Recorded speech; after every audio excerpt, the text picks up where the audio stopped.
On va pas attendre que les dernières chaises soient installées, mais on va commencer maintenant. Merci d'être venus nombreux pour faire honneur à Genia Finkelstein, qui va nous raconter son histoire personnelle pendant la guerre, un peu avant, un peu après, et surtout pendant la Seconde Guerre mondiale. Euh, Genia, c'est un prénom polonais, c'est le diminutif de Eugénie en polonais. Évidemment, l'objet de notre rencontre, c'est la période du ghetto de Varsovie, hein. Elle est née donc à Varsovie, elle va nous le raconter, mais le ghetto de Varsovie, il est créé en novembre 1940. En fait, dès le 1er septembre 1939, les Allemands ont envahi l'ouest de la Pologne. C'est seulement donc 14 mois plus tard que ils ont instauré le ghetto, même si dès le début, il y a eu des mesures humiliantes qui ont été prises contre les juifs. Il y a eu une montée des mesures contre les juifs jusqu'à ce qu'on les enferme dans ce ghetto au mois de novembre 1940. Et comme vous le savez, évidemment, ce ghetto a été entièrement vidé au printemps 1943 avec cette bataille légendaire qui commence le 19 avril 43 et qui se termine un mois plus tard, où le ghetto est entièrement détruit. Donc, justement, la vie de Genia dans le ghetto correspond à toute la durée du ghetto, puisqu'elle en est sortie la veille de la bataille finale. Évidemment, c'était très intéressant de raconter cette vie dans le ghetto, mais ce sera encore plus intéressant, je crois, de raconter comment elle a survécu à la sortie de ce ghetto jusqu'à la libération de la Pologne. Et puis on débordera la période de la guerre, puisqu'on examinera aussi à la fin de la guerre dans quelle ambiance les Juifs rescapés comme elle-même se trouvaient en Pologne et qu'est-ce qui a motivé son départ de la Pologne vers la France. Tous ces points d'histoire sont intéressants quand ils sont incarnés par une personne comme Genia. Et elle a beaucoup tenu à parler aussi de son mari, qui n'est plus vivant aujourd'hui, mais dont elle connaît très bien l'histoire personnelle. Et donc on réservera du temps dans un deuxième temps donc pour raconter avec précision l'histoire de son mari, comment lui aussi a survécu à la guerre. Alors je vous donne tout de suite la parole, Génia, si vous voulez bien, pour nous parler un petit peu de l'avant-guerre, de votre famille, hein, de 1927, quand vous naissez à Varsovie. Dans quel genre de famille est-ce que vous êtes né? Je suis née dans une famille moyenne, cadre moyenne. Mes parents, ils étaient croyants sans être fanatiques. Bon, j'ai de meilleurs souvenirs pour ce qui s'agit de mes parents. C'était mes meilleures années de la vie, de ma naissance jusqu'aux 12 ans, où j'ai perdu mon père pendant le premier bombardement sur Varsovie. C'était juste à la veille de fête Rosh Hashanah. Les Allemands, ils ont bien suivi le calendrier juif. Ça dites-vous. Et chaque chose avait été précise à la date voulue. Donc, on était en train de se préparer pour fêter Rosh Hashanah, les fêtes, et on a attendu de vrombissements d'avions. Mon père, il est sorti dehors voir qu'est-ce qui se passe, en nous disant « Oh non, ce sont des avions polonais qui font des exercices. » Hélas, une heure après, notre rue entière, elle était prise en feu. Tout était brûlé et chacun de nous se dispersait dans un autre quartier, courait vers les quartiers polonais, parce que les quartiers polonais n'étaient pas touchés. Il y avait les quartiers juifs précisément, un autre quartier près d'Umschlagplatz qui était touché. Alors là, vous êtes déjà au début de la guerre, mais en n'allant pas trop vite, parlons un petit peu de votre famille avant la guerre, hein. Quel métier faisait votre père et combien vous étiez dans la famille, vous voyez, vous êtes... Oui. Bon, mes parents, comme je disais, étaient sionistes de gauche. Ils pensaient que l'avenir de Juifs, on est fait en Israël. Et mon père, il a essayé par certains moyens de partir. Il était resté une année à Vienne. Et il avait des contacts avec le reste de la famille qui sont partis créer des kibbutz. Ce sont des premiers kibbutz qu'ils ont créés dans le désert. Il y avait pas mal de morts parce que malgré tout, les Arabes, en arrivant de bateaux d'Europe, ils ont attaqué les gens. Et pour ça, la famille, elle a dit, avec des enfants et une femme, ça sera dangereux de venir. Et là, mon père, il a abandonné et il est resté en Pologne, voilà. On serait peut-être sauvés si on serait parti, voilà. Vous m'avez dit que votre père était politisé, il lisait les journaux, il réfléchissait et qu'il Il avait une lisait analyse assez beaucoup de précise journaux. des dangers qui menaçaient les Juifs en Oui, Pologne. parce qu'il il a bien su, quand le livre de Mein Kampf à Paris, il était en courant, il lisait plusieurs journaux par jour, donc il était en courant de la politique et de tout ce qui se passait dans le monde. Et il voyait clair, et il était plutôt pessimiste à l'avenir qu'optimiste, voilà. Et notamment, il disait que si les Allemands envahissaient la Pologne, quelles Oui. conséquences seraient alors pour les Juifs? Oui, oui, là, il avait dit que si Hitler doit envahir la Pologne, il faudra que chaque juif s'achète un revolver et se tue par lui-même au lieu d'être tué par Hitler. Oui. Et voilà. Et c'est que mon mari, il a continué Votre père, hein, votre père, oui. Voilà, ça va pas avec une certaine idée de juifs passifs qui subissent les événements sans comprendre. Lui, il comprenait la situation. Il comprenait bien la situation. Alors donc, votre père meurt dans le premier bombardement de Varsovie. Dans le premier bombardement, oui, c'est mon premier drame de la vie qui commence à 12 ans. Oui. Je perds mon père qui était un homme très gentil pour tout le monde en dehors de lui, et spécialement pour ses enfants. Était un homme, un père exemplaire. Alors, la première période, avant que le ghetto commence, est-ce que vous avez des souvenirs de cette période où les Allemands étaient déjà là et il n'y avait pas encore le ghetto? Oui, les Allemands, ils étaient là, ils étaient très prétentieux, ils ne permettaient pas, par exemple, les gens marchaient sur le trottoir, ils les faisaient partir au milieu. Certains gens, ils ont tiré par la barbe quand ils voyaient des gens religieux, ils les tiraient par la barbe, ils faisaient danser dans les ghettos en faisant les photos, des choses obscènes. Voilà, ils se permettaient de tout, ils étaient très prétentieux. Et les bruits de bottes, on les sentait jusqu'aux nos âmes et nos cerveaux. Les bruits de bottes nous pénétraient bien. Voilà.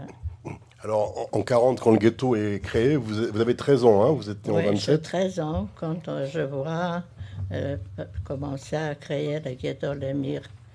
Alors, avec des amis de mon âge, on se disait, il n'y a rien de bon qui nous attend, mais on ne sait pas exactement quoi. Bon, oui, on savait qu'on sera coupé, la moitié de Varsovie sera coupée de l'autre côté de la Varsovie polonaise, habitée par les Polonais. Et nous resterons entourés de murs. Mais qu'est-ce qui passera dedans? Là, on n'avait pas imaginé.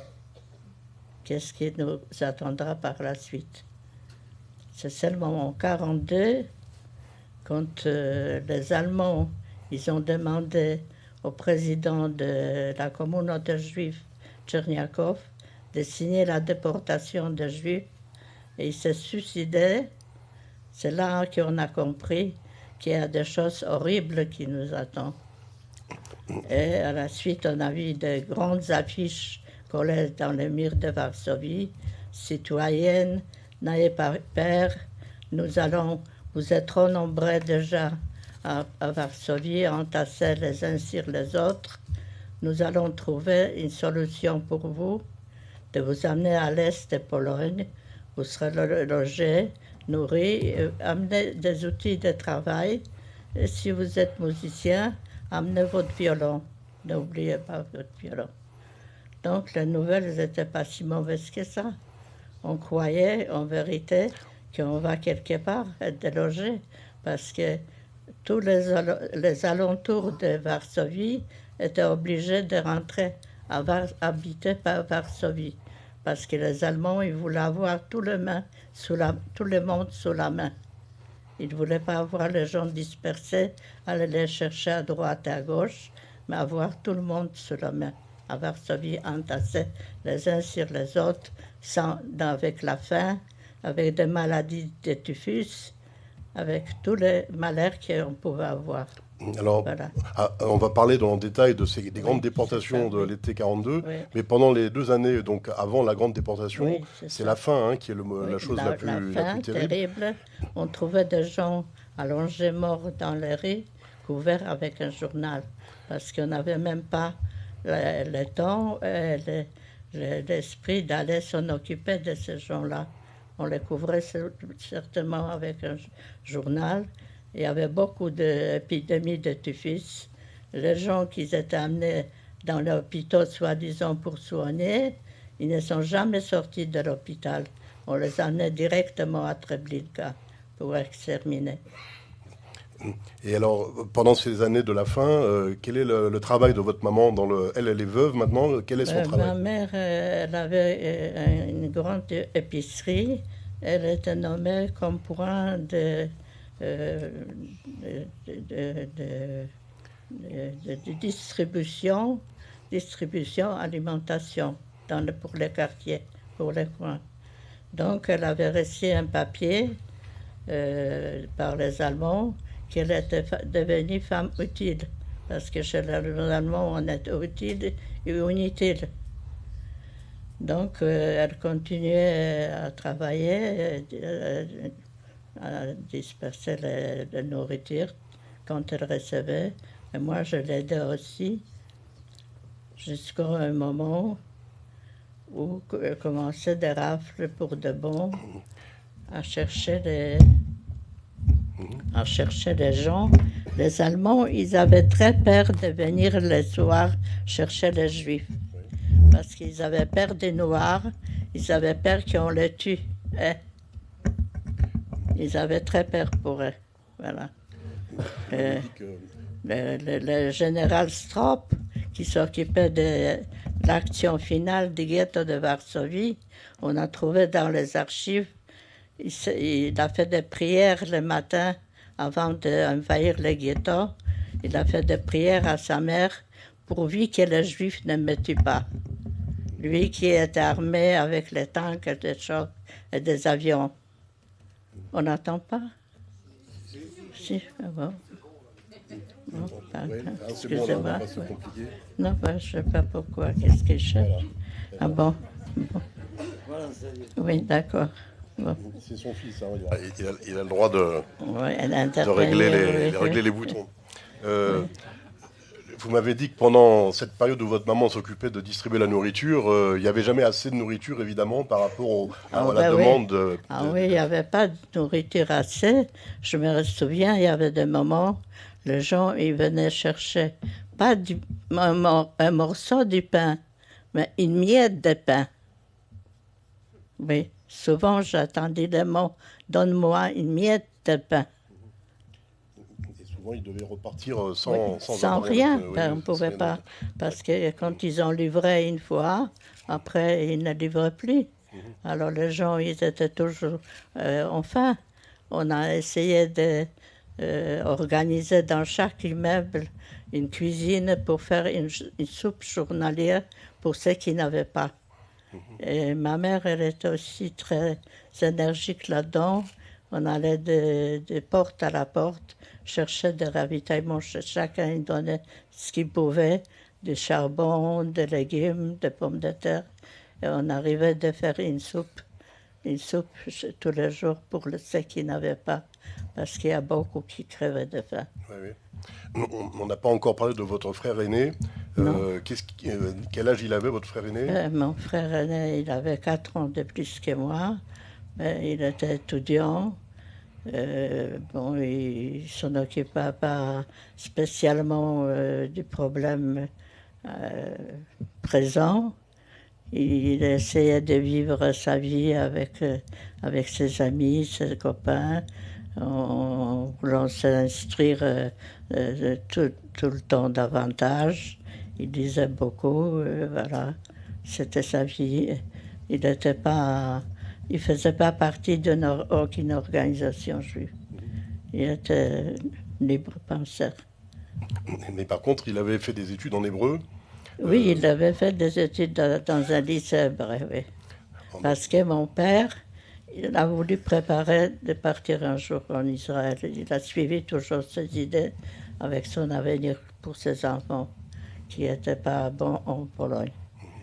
Donc, il voulait préparer mon frère de partir en Israël un jour. Et il l'a mis dans une lycée hébreu. Par contre, vous avez fait vos études en polonais, et Oui. ça, c'est utile pour la suite de l'histoire Oui. que vous parliez parfaitement le polonais. Oui. Oui, je parlais parfaitement le polonais. Oui, c'est ça qui m'a sauvé d'ailleurs. Alors, dans quelles circonstances est-ce que votre maman va être victime des grandes rafles de l'été 42? Donc, il y avait des rafles, de grandes rafles en 42. Et ma mère, elle avait surtout peur pour nous deux. Elle nous a cachés dans un placard.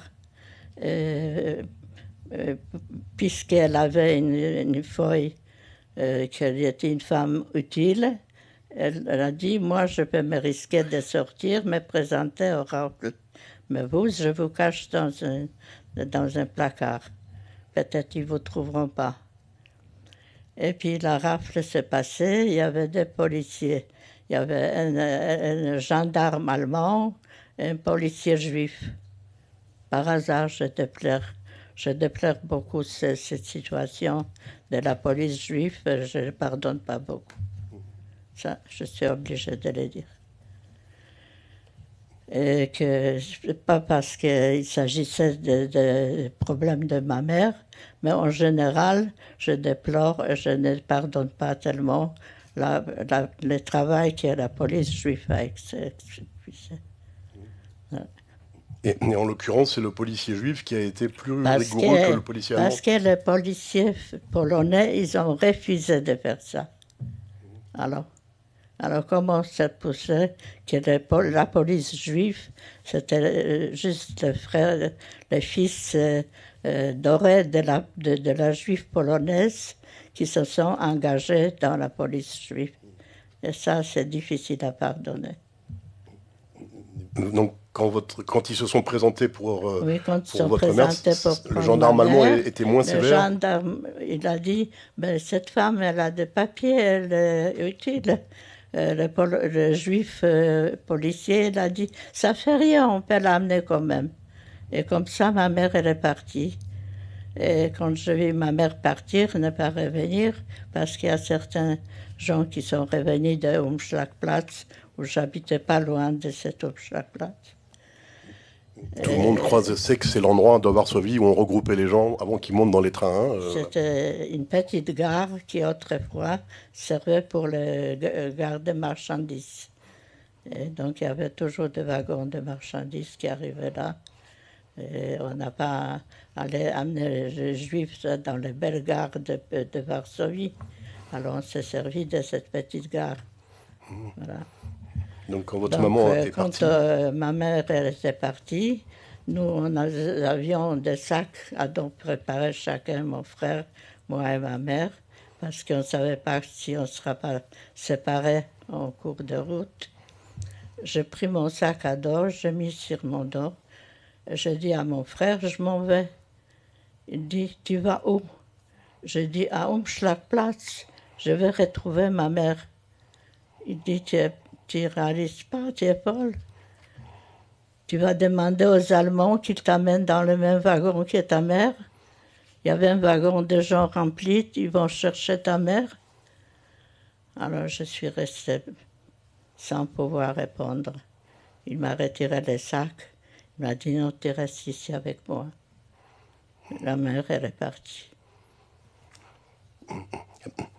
Alors là, il y a quelque chose qui est important, je crois, c'est qu'au moment où votre mère a disparu, vous ne saviez pas encore ce qui arrive aux gens qui partent dans les trains, oui, mais juste après, vous allez l'apprendre. Expliquez-nous dans quelles circonstances vous allez l'apprendre. Ben, j'avais un voisin, par hasard, qui est venu de Biélorussie, soi-disant.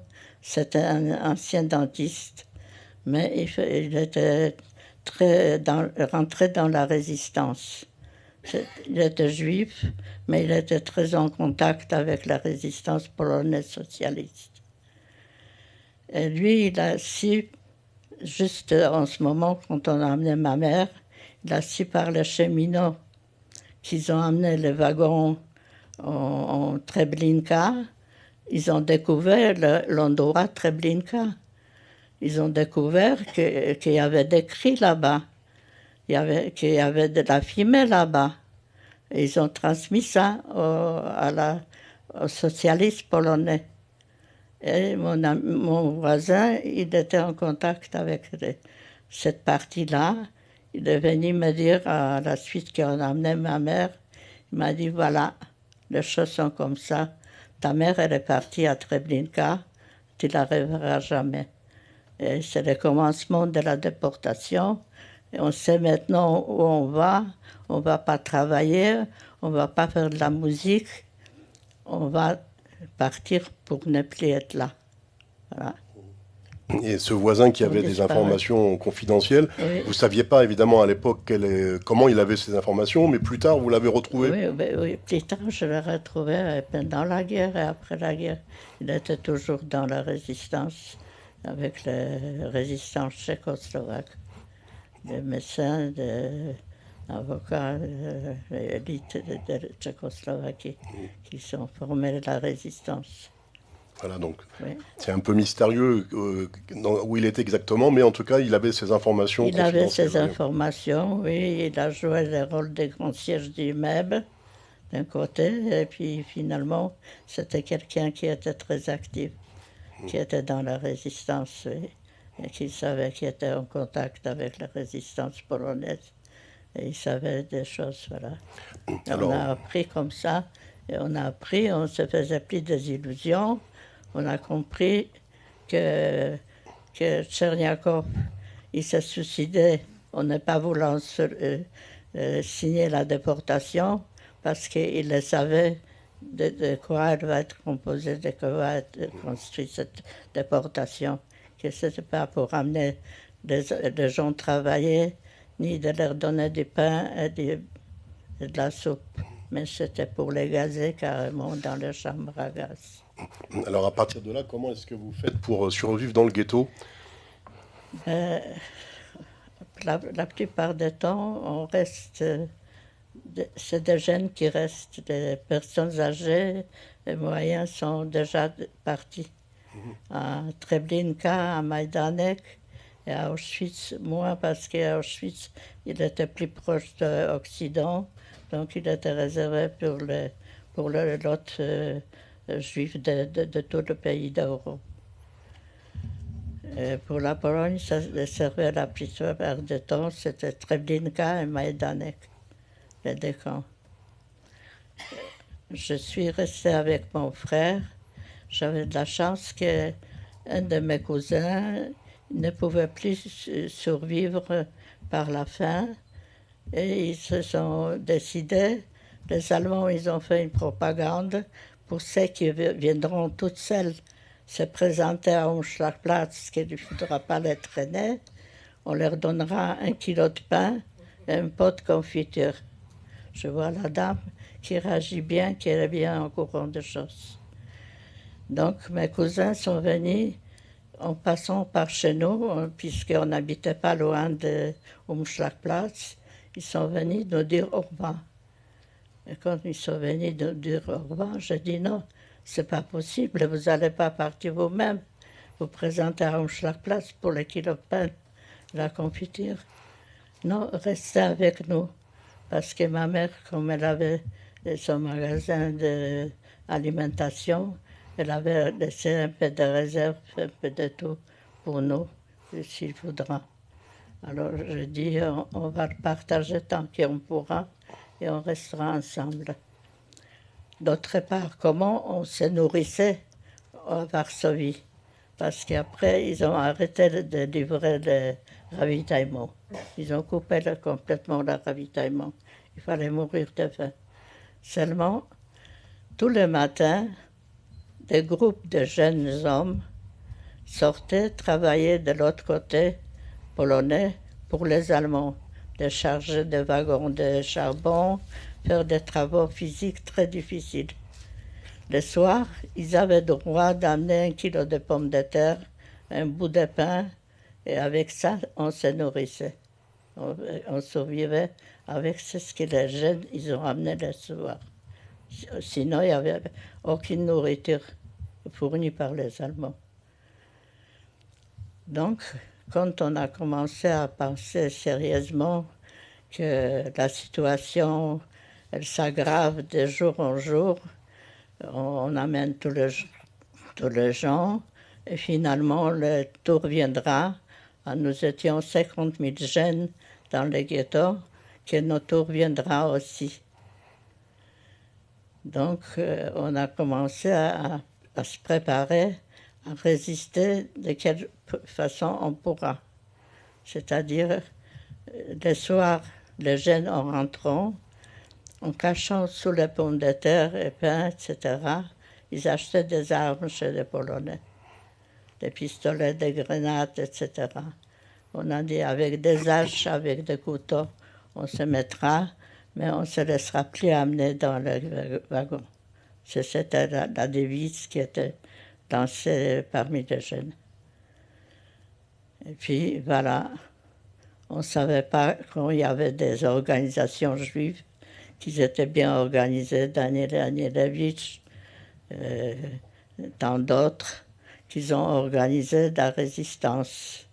Mais on ne savait pas quel jour éclaterait la dernière solution. Mon frère, en attendant, il a réussi de prendre contact avec certains Polonais, de se débrouiller, de voir de fausses cartes d'identité. Pour lui, il avait aussi le type slave, très blanc, il parlait très bien polonais. Et pour moi aussi, donc, il a fait avec de l'argent des cartes fausses polonaises pour pouvoir évader éventuellement, si c'était possible. Alors, c'est-à-dire qu'il organise, votre frère, à la fois votre évasion et son évasion. Et ça va se passer juste avant la révolte du ghetto. Juste avant. Et il y a une histoire humaine très délicate, c'est qu'il va vous laisser partir vous en premier, en restant lui dans le ghetto. Expliquez-nous comment ça s'est passé. C'est le dernier soir avant mon départ, parce que pour partir du ghetto, c'était très difficile. Il fallait attendre 2 mois parce que le matin, quand les groupes y sortaient, ils étaient comptés par les gendarmes un par un. Et le soir, le même nombre devait être de retour. S'il manquait une personne, on pouvait exécuter tous les groupes. Donc, tout le monde était responsable pour tout le monde. Voilà.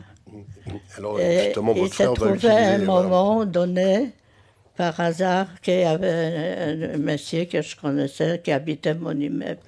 C'était un homme assez riche qui pouvait se permettre avec son argent de se sauver, mais il avait le type très sémite. Donc il ne pouvait pas rêver de se mettre dans la rue un jour, de passer par la rue. Il a essayé de rentrer avec les Polonais en contact, avec de l'argent, de pouvoir s'échapper chez eux, mais il a vu que la situation n'est pas facile, n'est pas drôle, qu'il ne survivra pas. Et puis il a décidé carrément de retourner dans le ghetto. Et le jour que mon frère il a appris qu'il y a quelqu'un qui va revenir le soir, il a trouvé le moment pour moi de sortir le matin. Du coup, le soir, le nombril était le même. C'est comme ça que vous sortez du ghetto? Et comme ça, je suis sortie du ghetto, habillée en garçon. Mais le soir, on avait une discussion avec mon frère. Parce que je lui disais, tu as la même occasion de t'en aller, de sortir que moi. Pourquoi tu ne vas pas, tu as des papiers? Il a dit, maintenant tu n'as pas de père, tu n'as pas de mère. Je suis là pour m'occuper de toi. Je dis, il n'y a pas à s'occuper, il faut se sauver. Il a dit, ça n'a plus d'importance, parce qu'on ne sait pas si on va survivre. Mais s'il y a un de nous qui survit, ça serait déjà bien. Alors va, ne me pose plus de questions. Va, sors demain matin. Et le matin, je suis sortie. Et il y a une dame polonaise avec laquelle il était en contact, déjà en relation pendant un long moment. Elle avait reçu des vêtements et de l'argent, etc. Elle était d'accord de me garder un certain temps chez elle.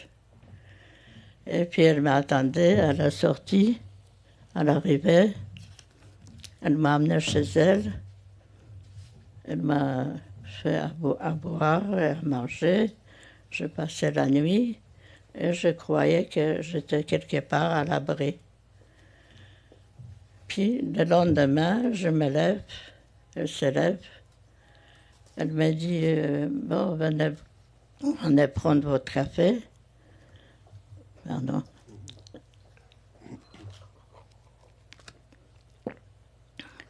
Je viens dans la cuisine prendre mon café, puis elle m'annonce, écoutez mademoiselle, je viens de recevoir un coup de téléphone de la part de mon mari qui travaille dans l'usine. Dans le ghetto, il y a une révolte. Vous m'attendez? Oui, j'ai dit oui, madame. Je commence à pleurer parce que je regrettais mon départ. Finalement, je regrettais mon départ. J'aurais préféré rester avec. Et puis le on soir... va préciser peut-être que votre frère est resté, donc vous ne l'avez plus jamais revu. Pas seulement mon père, mais pour tout le monde. Oui, oui. Vous n'avez plus jamais revu votre frère, Non, mais vous supposez qu'il a participé à la révolte. Oui, oui, et puis je pensais que je croyais toujours avec la guerre, avec le père Allemands à Stalingrad, que la situation va changer et qu'il y aura quand même une partie de juifs, de jeunes qui vont survivre. Et quand j'ai entendu qu'il y a la révolte dans le ghetto, ça m'était égal de mourir avec. Voilà. Je l'ai dit aujourd'hui, ouvertement.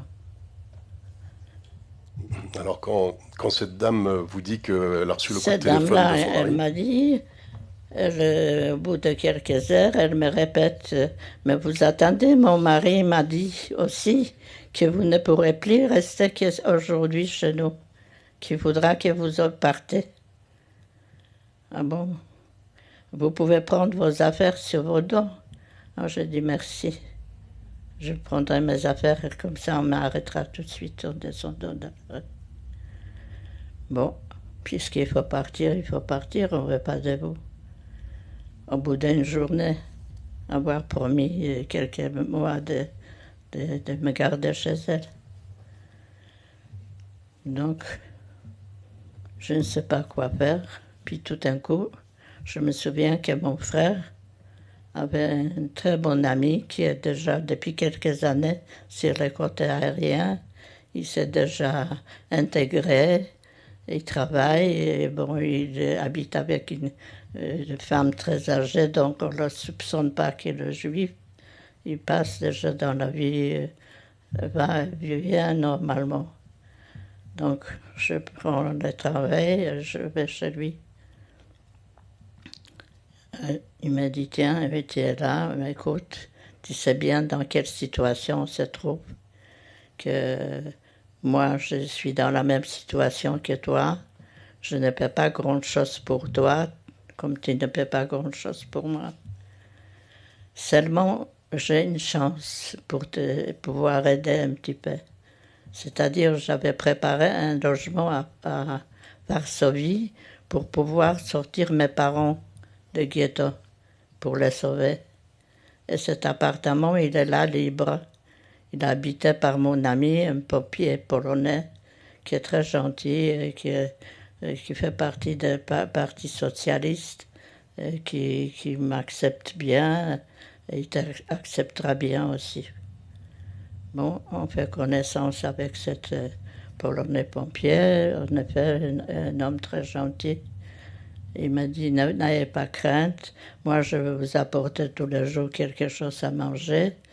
Vous restez là avec une armoire cachée derrière la porte, et comme ça, ne faites pas de bruit dans la journée pour que le voisin ne vous attende pas. Bon, je me souviens à lui, d'ailleurs, je suis restée couchée par terre en regardant par les fenêtres les flammes qui jaillissaient du ghetto. Je savais que ce n'est pas les maisons qui brûlent, mais c'est les êtres humains qui brûlent. Et ce n'était pas facile de supporter.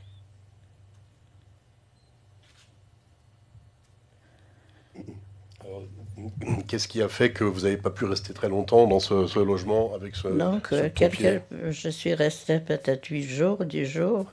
Tout se passait très bien. Puis d'un seul coup, j'attends à travers le mur les Allemands qui montent chez des voisins polonais. Ils cherchent les Juifs. Wir sind die Juden, wir sind die Juden. Ah, j'attends ça, ça me fait peur. Mais je dis rien, je bouge pas. Et puis le soir, mon ami avait l'habitude de mettre une cadenas sur sa porte pour faire semblant qu'il n'y a personne à l'intérieur. Donc, il revient le soir, il me dit rien. Le lendemain, il me raconte, vous savez, tu sais, Génia, la gardienne du meuble m'avait dit que les Allemands, ils sont passés chercher des Juifs dans l'immeuble, chez les Polonais. Mais ils n'ont pas trouvé. Et ils m'ont dit que chez toi, il y a une cadenas sur la porte. Ça les inquiète, ça les embête. S'ils viendront le lendemain ou un autre jour, ils enlèveront le cadenas. Ils casseront la porte. Bon, tu es en courant. Tu fais ce que tu veux. Bon, elle n'était pas en courant qu'il y avait quelqu'un là-bas chez lui. Il m'a raconté ça. Je le regarde. Je pense, qu'est-ce que je dois faire? Je ne peux pas exposer cet homme-là qui est jeune, qui est pompier, au risque de perdre sa vie pour moi. Je lui dis, écoutez Yannick, Jean, moi je m'en vais. Mais il me dit, où vas-tu? Je ne sais pas où je m'en vais. Je m'en vais. Je ne peux pas exposer. Vous êtes polonais, vous avez le droit de vivre. Moi, je suis condamné à mourir. Alors donc, je m'en vais, je vous laisse votre liberté. Je ne vais pas vous exposer à la mort, comme moi. Il faut préciser qu'effectivement, les Polonais qui cachaient les Juifs risquaient vraiment leur vie. C'était rare. Que beaucoup plus qu'en France, Oui.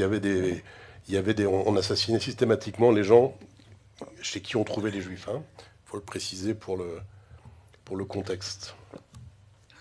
Donc lui, malheureusement, il a aussi été déporté comme Polonais parce que comme il était socialiste, il avait plein de tracts sur lui. Un soir, il était arrêté par les Gestapo. On lui a trouvé les tracts et on l'a amené, on l'a envoyé à Majdanek. Donc sa pauvre mère, elle a perdu son fils unique. Mais pas, moi j'étais pour rien, je n'ai pas voulu exposer à la mort. Et puis, je ne savais pas quoi faire par la suite. Il fallait que mon cerveau travaille éternellement à chercher des solutions. Je me suis souvenu que j'avais des amis qui travaillaient dans la Gestapo. C'était des mécaniciens de voitures. Et ils avaient besoin de Gestapo, ils avaient besoin de leur travail pour l'instant. C'était toujours pour l'instant. Donc je me suis dit, je sais où ils travaillent, je vais aller là-bas devant le Berbelais, je vais essayer de trouver. Si je les trouve, je vais leur demander de m'amener le soir avec eux au ghetto, de retour. Donc, je suis allée, j'ai attendu un bon moment jusqu'à ce que je les trouvais. Ils sont sortis, ils m'ont tout de suite reconnu. Ils ont dit, qu'est-ce que tu fais là? C'est dangereux, tu es là devant le Gestapo. J'ai dit, ça fait rien. Je suis venu vous voir et je vous demande une chose. Soyez gentil, ayez pitié de moi. Amenez-moi le soir de retour avec vous dans le ghetto. Il me répond, mais Guénia, c'est pas possible. Le ghetto n'existe plus. Ton frère, tu ne trouveras plus personne. Tout est balayé, tout est brûlé, maison par immeuble brûlé. Puisque ton sort, il a voulu comme ça que tu restes de ce côté. Alors continue. Tu arriveras ou tu n'arriveras pas, mais nous, on ne peut pas t'amener. Ce n'est pas possible. Bon, encore une défection, je veux dire.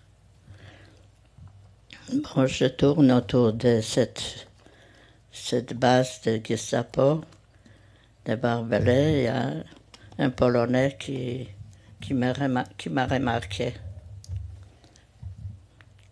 Il m'a remarqué et il s'approche vers moi. Il m'a dit, comment une jeune fille, vous n'avez pas peur de vous tourner ici à côté de la Gestapo? Je dis, non, je n'ai pas peur, je n'ai plus peur. Et pourquoi vous n'avez plus peur? Parce que je suis juif. Ah bon, vous êtes juif? Ben, je vais bien vous aider. Ah bon, vous pouvez m'aider, comment? Je peux vous amener chez mes copains. Je dis non, ça je ne vais pas. Qu'est-ce que vous trouvez comme solution? Soit je resterai dans la rue et on m'a tué, les Allemands, soit j'ai un peu d'argent sur moi. Je vous aurais demandé un service, si vous voulez, parce que je n'ai jamais dormi dans un hôtel à mon âge, de me conduire dans un hôtel à côté, je connaissais, et vous direz que je suis votre cousine de Provence, et vous ne pouvez pas me loger, et donc vous me laissez à l'hôtel pendant quelques jours là, à me reposer. Bon, j'ai pris cette décision, je suis restée à l'hôtel. Mais je ne savais pas que cet Polonais qui m'a amené à l'hôtel avait des relations avec des autres Polonais qu'il allait envoyer me chercher contre moi. Donc, au bout de quelques heures, il y a des jeunes gens qui rentrent à l'hôtel, qui prennent une chambre, et ils frappent à ma porte. Ils me disent, mademoiselle, on vous a vu rentrer à l'hôtel, vous êtes toute seule, pourquoi vous ne vous joindrez pas à nous? Nous sommes nous avons des disques, on va mettre un peu la musique, vous n'allez pas rester toute seule quand même, c'est bête. Je dis, je ne vous promets pas, je vais réfléchir. Je ne savais pas. Si je ne vais pas, ils vont dire que je perds de... Si je rentre, peut-être ça vaudra mieux de montrer courageuse et rentrer le voir. Bon, au bout d'une heure, je frappe à la porte. Je dis, voilà, vous voyez, je suis là. Bon, asseyez-vous, mettez vous. Et puis, au bout d'un moment, il met un disque sur le phono. Dès que j'attends la musique, je commence à sangloter. Je leur dis, vous croyez à Rome encore, où on jetait les chrétiens tués par les tigres, etc. Vous êtes dans la même ville, il y a des gens qui meurent, brûlés, vifs, et vous pouvez jouer la musique. Ils ont arrêté les phonos, ils ont dit calmez-vous. On vous comprend que vous êtes dans une mauvaise situation, mais nous, on est vos amis, on est des jeunes comme vous, on va essayer de vous aider. On m'aidait très bien. Bon, je rentre dans ma chambre, je tombe, je pleure toute la nuit. Évidemment, le lendemain, il frappe dans ma porte. Il me dit, écoutez, on va sortir un peu, se promener, on va prendre un café quelque part. Ça va vous changer des idées, ça va vous distraire un peu. Vous oublierez un peu vos soucis. Bon, je fais ce qu'ils veulent, ce qu'ils me demandent. Bon, ben, après tout, qu'est-ce que j'ai d'autre à faire? Je sors avec eux, on va prendre un café, bon, on va bavarder, ça. Vous savez, j'ai une idée. J'ai une idée. J'ai une sœur qui habite à 20 km de Varsovie. Elle a une maison, un pavillon. Je vais lui téléphoner, c'est une idée. Peut-être elle voudra bien vous garder. Vous êtes jeune, vous avez des types slaves, vous parlez parfaitement le polonais, donc elle n'a pas de risque à vous garder. Je vais lui téléphoner cet après-midi. Bon, si vous voulez, je n'ai rien d'autre à faire. Il téléphone à ça, il vient quelques heures plus tard. Il m'a dit, ça y est, je téléphone à ma sœur, elle est d'accord de vous prendre. Oui, mais il y a un problème qui se pose. Vous voyez, il faut que je vous dise. Elle ne peut pas vous entretenir, elle ne peut pas vous nourrir, etc. Est-ce que vous avez des moyens financiers de subvenir à vos besoins? Je dis oui, ma mère, elle m'a cousu dans mes vêtements de brillants. Je peux vendre ça et avec ça, je pourrais exister à un certain moment. Ah bon? Ah ben c'est bien. Ah ben c'est bien ça. Alors écoutez, on ne peut pas, on est jeunes, on n'est pas des bijoutiers, on ne peut pas estimer la valeur de ces brillants. Est-ce que vous voulez nous les confier? Et nous irons voir un bijoutier, il va les estimer, et comme ça, on saura sur combien de l'argent on peut compter pour vous. Bon, je sors les brillants, je leur donne. Il y a un qui reste avec moi et l'autre il s'en va. Je dis, c'est bizarre, ils sont à deux. Ils ne peuvent pas vouloir me tuer quand même. À deux, il n'y a rien, ça serait plus dangereux. Je reste rassurée parce que l'autre il reste avec moi, il me tient compagnie. L'autre il est parti 1 heure, 2 heures. Il était voir un bijoutier. Et de retour, il n'ose plus de monter dans la chambre. Il siffle par la fenêtre, il dit à l'autre « Descends ». Quand il a dit « Descends », j'avais compris qu'ils sont partis. Ils ont pris le crayon et ils sont partis. Et c'était la vérité.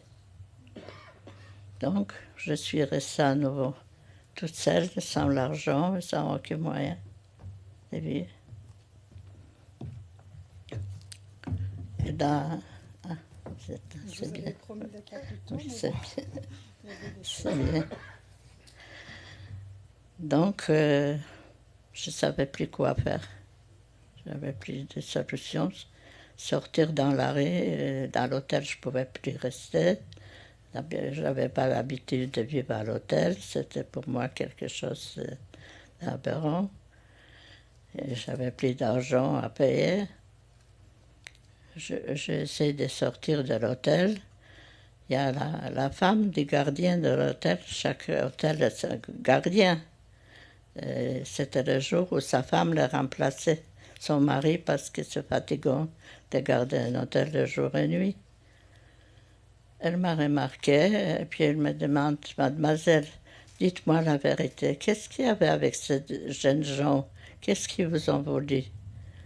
Je dis, non, ils m'ont rien fait, non, ils ont voulu sortir avec moi, se promener un peu, et puis ils sont partis de leur côté, puis voilà. Ah bon? Et vous, qu'est-ce que vous faites à l'hôtel à votre âge? Ah, c'est une autre histoire, madame. Je suis seule, je suis juive, je ne sais pas où aller. Elle me dit, écoutez, j'ai une fille qui a votre âge. Je ne peux pas comprendre que vous soyez perdu complètement. J'habite dans la vieille ville de Varsovie. J'ai un tout petit logement, très petit logement, mais vous allez dormir avec ma fille. Je vous amène chez moi. Pour le reste, on verra après quelques jours. Vous allez vous reposer. Elle m'a amené chez elle. Elle m'a même forcé de manger parce que je ne pouvais plus manger. Je vomissais, je ne pouvais plus manger. Et je suis restée chez elle quelques jours. Elle m'a expliqué écoutez, ce qu'on va faire, vous allez acheter un journal, Courir Warszawski, il y avait toujours des annonces, on cherchait toujours quelqu'un au travail, n'importe quel travail. Et puis, on va vous demander des recommandations. Une fille toute seule, sans famille, ça peut être suspect quand même. Qui vient chercher du travail à la personne, on ne peut pas s'adresser à la personne pour avoir quelque chose sur elle.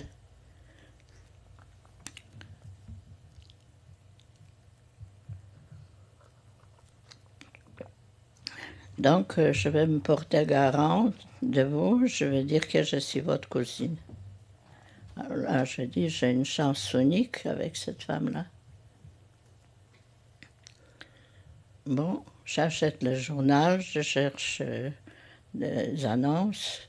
Une fille à tout faire. Bon, je sais rien faire, au fait, mais je sais tout faire. Pardon. Bon, je vais me présenter chez la dame, une femme très très bien, la grande bourgeoisie polonaise. Qu'est-ce que vous savez faire? Je sais tout faire, madame. Bon, écoutez, vous connaissez la situation à Varsovie, on ne peut pas rester nulle part, travailler sans être déclaré par la préfecture à la police.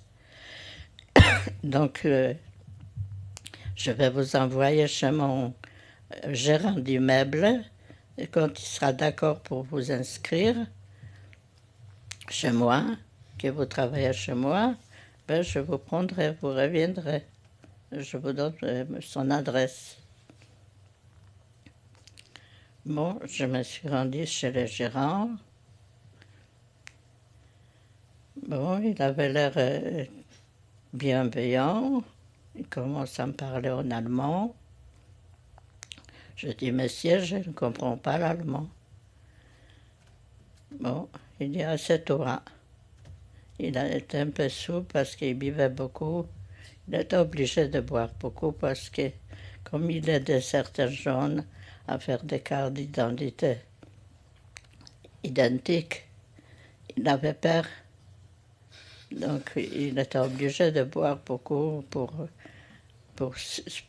surmonter ses affaires. Voilà. Pourquoi il faisait ses affaires, je n'ai jamais su.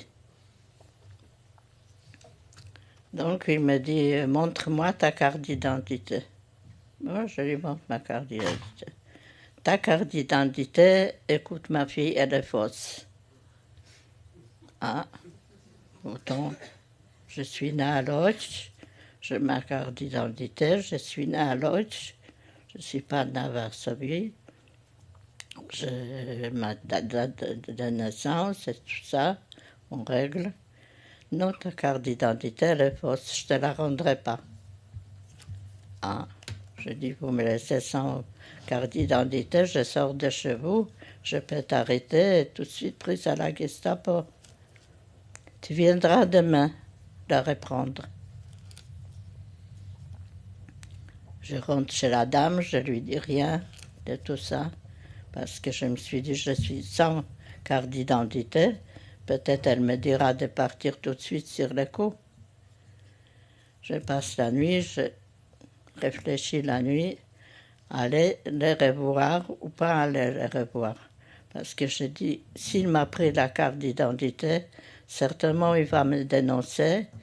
Et en venant chez lui le lendemain, je vais me trouver devant la Gestapo. Mais je dis, qu'est-ce que j'ai à risquer? Je n'ai pas de risque à prendre parce que je suis en plein risque. Alors, aller ou pas aller, plus vite ça terminera, mieux ça vaudra pour moi. Bon, je suis allée, en passant, je dis au revoir Varsovie, au revoir ma belle ville. Voilà, je te vois pour la dernière fois. Et bon, voilà, j'arrive chez le gérant d'immeuble, il me dit rentre. Maintenant, dis-moi la vérité. Qu'est-ce que tu t'entendais ici? J'attendais les Allemands. Alors tu t'es trompé. Je te présente quelqu'un que tu comprendras très bien avec elle. Il me présente à une jeune fille, elle était plus âgée que moi, de quelques années. Il nous laisse tous les deux parler entre vous. Elle me dit, figure-toi que j'étais dans la même situation que toi. Et c'est lui qui m'a fait ma carte d'identité véritable.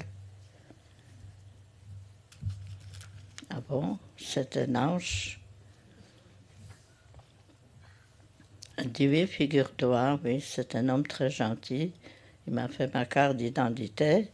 Et son fils, il m'a placé chez des Ukrainiens qui sont dans les ghettos à tuer les Juifs. Comme ça, on peut pas personne ne peut avoir des soupçons sur moi. Travaillant chez des Ukrainiens qui s'occupent des ghettos, des Juifs des ghettos. C'est son fils qui est plus jeune. Après, on verra quel rapport il y avait entre le fils et le père. Donc, je dis, tu me rassures, bon, il est si gentil que ça.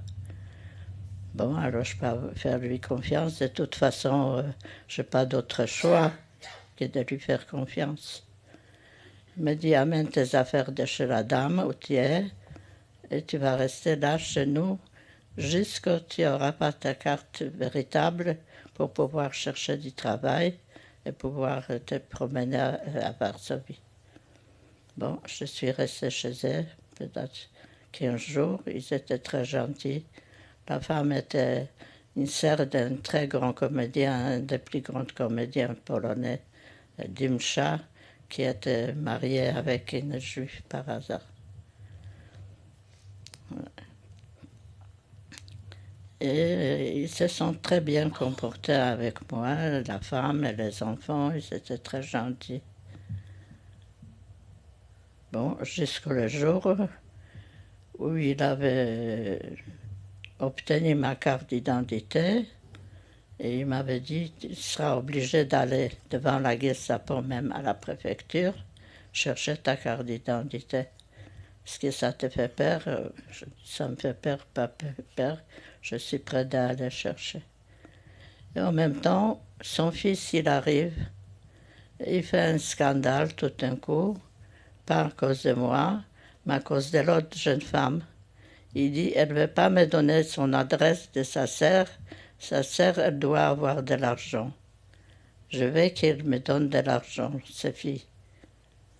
Ces filles, elles ont certainement de l'argent sur elles. Je veux leur argent. J'écoute cette scène. Je pense, moi, j'ai plus d'argent. Les autres, ils m'ont pris. Il fera ce qu'il voudra avec moi, mais il peut me chantager de quoi? Je n'ai pas de l'argent à lui donner. Bon, je suis allée à la préfecture, devant la Gestapo.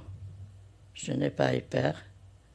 J'ai signé ma carte d'identité, j'ai pris ma carte d'identité. Je l'ai regardé droit dans les yeux parce que je savais qu'il vous regarde dans les yeux si vous avez peur, la moindre de peur, vous êtes tout de suite suspect. On vous prend tout de suite, on vous contrôle de qui vous êtes. Alors, je tenais bien le coup, j'ai pris ma carte et je suis parti. Et de là, je me sentais un peu libre déjà, que je pourrais chercher du travail pour de bon. Et j'ai trouvé un travail dans une clinique de poupées chez un Polonais qui était un ingénieur chimiste qui a fait une retrouvaille de trouver une colle spéciale. Pendant la guerre, on ne pouvait pas acheter de poupées pour les Polonaises, on réparait. Donc, il a employé 4 filles. Chez lui, sa femme, elle était dentiste. Dans son cabinet dentaire, il a fait un atelier de poupées et aussi d'autres choses. Il y avait des manteaux à coller, des manteaux de nylon qui se déchiraient. C'était la mode des manteaux de nylon à cette époque, pendant la guerre. Toutes les femmes presque arrivaient de déchirer un jour son manteau. Il fallait les réparer. Il était toute seule à Varsovie pour réparer, pour avoir trouvé cette colle, comme il était ingénieur chimiste. Donc ils m'ont employé, je travaillais, ils m'ont appris à travailler, je travaillais avec les autres 4 filles, en très bons termes. J'avais aucun ennui de leur part, aucun soupçon. C'est les autres qui chantaient. Il y a une entre l'autre qui disait « Tu chantes comme une juive ». Une à l'autre, elle a dit ça. Et moi, j'étais là à attendre. Parce que, bon, travaillant 4 filles, jeunes filles, on chantait aussi. Ouais. Alors, il y a une qui a chanté, l'autre lui dit « Mais tu chantes comme une juive ». Moi, je tournais la tête, je n'ai rien répondu, évidemment. Et une de ces 4 filles est devenue une amie pour moi.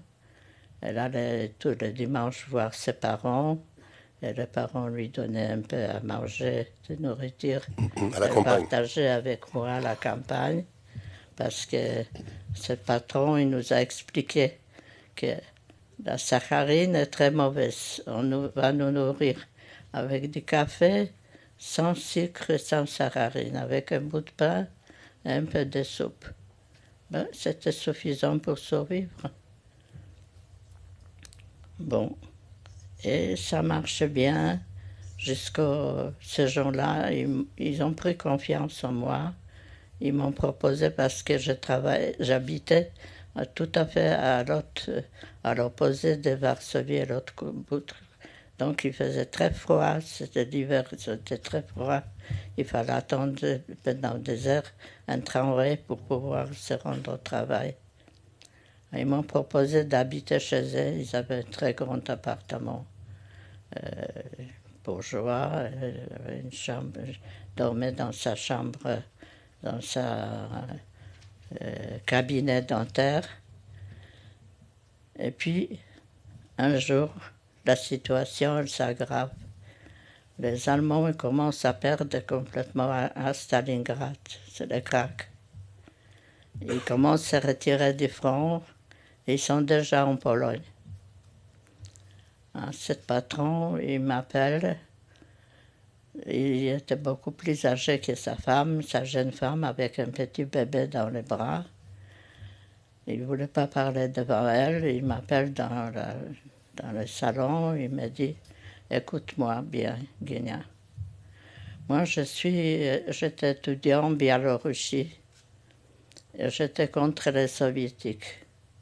Et mon nom, il est bien marqué quelque part. Donc, il savait pourquoi. Donc, maintenant, les Russes, ils s'approchent, ils sont déjà en Pologne, ils sont déjà à Lublin. Dans quelques jours, ils seront à Varsovie. Mais figure-toi, il y aura une révolte. Les Polonais vont se révolter à Varsovie aussi. Donc, j'ai décidé pour moi, pour ma femme et pour mon enfant, de suivre les Allemands. À l'est. À l'ouest, pardon. Est-ce que tu voudras aller avec nous? J'ai dit, hélas, moi je ne peux pas. Parce que mes parents, ils sont à Lodz, parce que j'avais inventé ça. Donc je ne peux pas partir maintenant quelque part dans le monde. Il faut mieux que je reste ici à Varsovie et j'attends la fin de la guerre et je pourrai rejoindre mes parents. Elle dit, comme tu veux. Je te laisse les clés d'appartement, je te laisse les clés de la boutique. Je te fais livrer un sac de, comment on dit, cacha en français. Oui. Réal polonaise typique. Oui, voilà. Oui, voilà. Tu auras de quoi te nourrir. Et puis voilà, je suis restée. Il y avait à nouveau la révolte polonaise. Je voulais m'engager dans la révolte polonaise parce que je dis, je ne me suis pas pu battre pour les Juifs, je me battre contre les Allemands avec les Polonais. Mais il n'y avait pas de nourriture. Les Polonais, ils rêvaient dans les couloirs. Si les Américains, Anglais, au lieu de nous jeter des tracts, il nous jetait quelques pommes de terre. Alors, comment on peut t'engager à travailler? Il n'y a pas une cigarette pour les soldats, tu ne peux rien faire d'autre. On est complet déjà. Bon, donc je suis restée là. La famille de ces gens-là où j'habitais, ils étaient de l'autre côté de la Wisla. Ils croyaient qu'à Varsovie, ça sera mieux. En attendant, c'était pire. Alors, ils ne savaient pas, ils m'ont téléphoné, ils m'ont dit, est-ce que nous pouvons venir habiter avec toi l'appartement de ma sœur? Je dis, bien sûr, au contraire, je ne serai pas toute seule. Venez le plus vite possible, vous serez peut-être plus à l'aise et plus assurés, là. Ils sont venus, et là, les bombardements ont commencé entre Allemands, Russes, Polonais. Il y avait 3 points d'effet.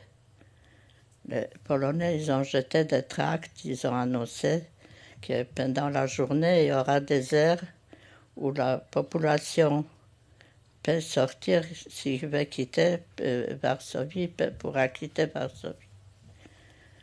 Donc, la dernière nuit qu'on a passée, c'était déjà insupportable avec le bombardement de 3 points de fait tirés. Les Polonais contre les Allemands contre les Polonais, les Russes contre les Allemands. C'était insupportable. Moi, j'avais l'expérience juive, et ils étaient plus âgés que moi, c'était un couple d'avocats. Je leur ai dit, vous savez, moi j'ai décidé, je vais sortir de Varsovie, je ne quitte pas Varsovie. Et qu'est-ce que vous pensez? Vous allez rester avec tous ces tiraillements? C'est pas possible, il faut mieux quitter. On dit, oui, tu as peut-être raison, il faut mieux quitter. On a décidé de quitter Varsovie. En quittant, on nous a dit, vous pouvez prendre le train, parce qu'à certains points, ils ont à nouveau accumulé tous les Polonais. Et les jeunes, ils ont envoyé à Berlin sous les bombardements à Berlin en ce moment. Donc on ne pouvait pas échapper. Voilà. Alors je leur dis, écoutez, j'avais déjà l'expérience du ghetto. Je dis, ne prenons pas les trains. Nous allons marcher à pied tant qu'il faudra. Et jusqu'on arrivait là-bas, peut-être on pourra s'évader en route. Ah, ils ont dit, ça c'est une bonne idée, Kétia. Alors, on a marché, c'était loin. À un moment donné, j'ai fait exprès, je savais qu'on doit bientôt arriver à l'endroit où on va nous rassembler. Je me suis mis par terre dans la boue. Il y a un Allemand qui arrive, il me dit, mais qu'est-ce que tu arrêtes de marcher, il faut marcher. Je dis, je suis déjà fatiguée. Est-ce que vous pourriez me dire combien il y a encore des kilomètres jusqu'à l'endroit? Il m'a dit, il y a encore 2 kilomètres, c'est tout. Et tu seras sauvé. Ah bon? Je dis, maintenant, écoutez mes amis, il faudra maintenant se tailler de cette groupe-là. Alors j'ai dit, on va marcher tout droit. Il y a des sentinelles partout, des Allemands, des Gestapo, de tout. On va se semblant qu'on s'est trompé de route. Au lieu d'aller, il a dit d'aller droit, tout droit, encore des kilomètres, on va tourner à droite. On tourne à droite, il nous remarque. Alors je commence à rire, il faut rire. Ah, excusez-nous, on nous a dit qu'il faut aller à droite. Alors nous sommes partis à droite. Ah non, non, non, il faut aller tout droit, encore 2 kilomètres. Ah bon? Et puis on marche quelque part. Il y a quelqu'un qui me tape dans le dos. Je me retourne, c'est un Allemand, un soldat. Il me dit, j'ai compris qu'est-ce que vous voulez faire. Vous voulez vous tailler? Je dis oui, c'est exact. Il dit, je ne suis pas pour Hitler, moi non plus. Alors, je vais vous aider. Écoutez, il y a plein de Polonais qui se sont cachés dans les fermes aux alentours. Je vais vous amener dans une ferme. Vous allez passer là-bas la nuit. Le matin venu, on en change de sentinelle. Je vous donnerai signe. Et à ce moment-là, vous pouvez partir n'importe où. Vous êtes en Pologne libre. Chacun pourra partir où il voudra. Il nous a amenés dans une ferme. En fait, la ferme était remplie, pleine de Polonais. Il y avait plein de monde dedans. Et on a passé la nuit là-bas. Le matin, quelqu'un qui nous frappe fort à la porte. Aufmachen. Alors ça y est, je dis, on est découvert. Non, c'est le petit soldat qui est revenu nous dire, maintenant il faut vous en aller. Il faut partir dans les 4 coins de Pologne. Chacun prend son chemin. Donc on est tous sortis de la ferme. Et puis chacun il est parti, voilà. Et à cette époque-là, les Polonais, ils étaient pour quelqu'un qui venait de Varsovie, ils ont donné son lit et tout ce qu'on voulait, ils recevaient avec les... Ils étaient des grands patriotes, mais j'étais polonaise, je n'étais plus juif. Alors on me recevait avec les bras grands ouverts. On m'a donné le lit, on m'a donné à boire, on m'a donné à manger. On m'a gardé peut-être 15 jours, comme ça, à rester chez eux. Voilà. Jusqu'au les Russes sont rentrés. Voilà. Alors, là, on va faire une pause parce que je crois que... J'ai perdu quelque chose en cours de route. Allez-y, alors si vous voulez ajouter quelque chose sur cette... Oui, allez-y. Oui, je ne me souviens plus. Ah bon, alors, ça va vous revenir, mais je pense que tout le monde, en écoutant les différentes étapes de votre cheminement, s'est fait une réflexion que tout le monde s'est déjà fait, que pour chaque juif qui a survécu pendant la Seconde Guerre mondiale, a survécu grâce à un enchaînement assez incroyable de petits miracles mis bout à bout. Donc là, il y a au moins une dizaine de moments où vous avez frôlé la mort et puis vous avez réussi à y échapper. Et là, on voit comment donc vous arrivez vivante au moment où les Russes arrivent, et personne ne sait que vous êtes juif en fait, hein, dans les autour de vous. Libre, personne ne sait que vous êtes juive. Non. Et alors, après, on va vous demander de raconter ce qui a suivi après la libération, mais est-ce que maintenant on peut passer à l'histoire de votre mari? Puisque les deux histoires vont se rencontrer. Ça, votre futur mari, vous ne vous connaissez pas encore. Mon futur mari, mais vous êtes des cousins de cousins. Hein, voilà, des cousins éloignés. On ne se fréquentait pas, voilà. Il était plus âgé que moi, une génération de plus, donc on ne se fréquentait pas à l'époque. Je l'ai vu de temps en temps. Il s'appelle Chaim, vous vous êtes croisés avant-guerre, mais vous ne vous connaissez pas vraiment. Voilà. Oui, je l'ai croisé de temps en temps dans la famille, quand il avait fait des fêtes, mais je ne le fréquentais pas. Alors, il avait 10 ans de plus que moi. Comment est-ce qu'il a fait, lui, pour survivre? Alors, voilà. Ben, je trouve que son drame était beaucoup plus dramatique que le mien. Parce que, premièrement, c'était un homme. Pour un homme, c'était beaucoup plus dangereux de pouvoir s'évader. Ça, vous le comprenez bien. Donc, il est resté aussi dans le ghetto de Varsovie. À un moment donné, les Allemands, ils ont demandé de jeunes hommes s'ils voulaient travailler dans un grand garage au faubourg de Varsovie. Ça s'appelle le Fort Wola, s'il y a quelqu'un qui connaît Varsovie ici. Donc, il est parti travailler dans ce garage. Ils étaient une trentaine de jeunes. Ils travaillaient. Le ghetto était déjà exterminé. Mais ils avaient besoin encore du monde pour travailler. Alors, ils ont gardé.